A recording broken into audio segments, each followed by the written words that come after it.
Surendranagar city ए division police station में घर फोड़ चोरी में गुनो दाखिल થયો હતો અને ગુનામાં ટોટલ 31 લાખ અને 32 લાખની આસપાસનો ટોટલ મુદ્દામાલ જે છે દાગીના અને રોકડ જે રકમ છે એ ચોરી થઈ હતી.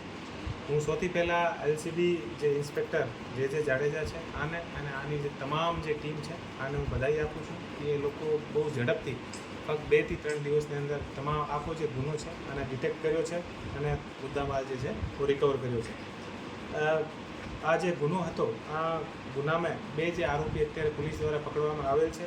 એક આરોપીનું નામ છે રવિભાઈ હક્કાભાઈ પાટડિયા, એ સુરેન્દ્રનગરનો છે, અને બીજો જે આરોપી છે એ સતીશભાઈ ઉર્ફે ભોરો બટુકભાઈ વ્યાસ, એ પણ સુરેન્દ્રનગરના છે. એ જે બંને આરોપી છે આનો ગુનાહિત ઇતિહાસ છે અને જે રવિભાઈ હક્કાભાઈ છે આના ઉપર અત્યાર સુધી ટોટલ 8ની આસપાસ અલગ અલગ જે સુરેન્દ્રનગર અને જે આસપાસના જે જિલ્લાઓ છે ત્યાં આના ઉપર ગુના દાખલ થયેલા છે, ચોરીના અને બીજા અલગ અલગ ગુનાઓ દાખલ છે. બીજો જે આરોપી છે સતીશભાઈ ઉર્ફે ભોળો, આના ઉપર પણ સુરેન્દ્રનગરના અલગ અલગ જે પોલીસ સ્ટેશન છે ત્યાં 3 ગુનાઓ દાખલ થયેલા છે.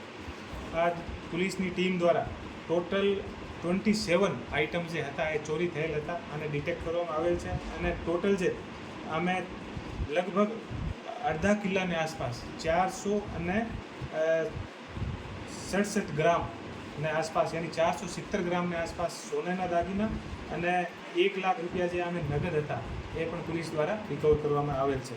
ટોટલ 31,30,000 અને 599 રૂપિયાનો મુદ્દામાલ જે છે એ પોલીસ દ્વારા રિકવર કરવામાં આવેલ છે. અને પોલીસની જે ટીમ છે એલસીબીની ટીમ અને આને સાથે જે પેરોલ ફરલોની જે ટીમ છે અને સિટી એ ડિવિઝનની ટીમ દ્વારા બહુ સરસ કામગીરી આ કરવામાં આવેલ છે.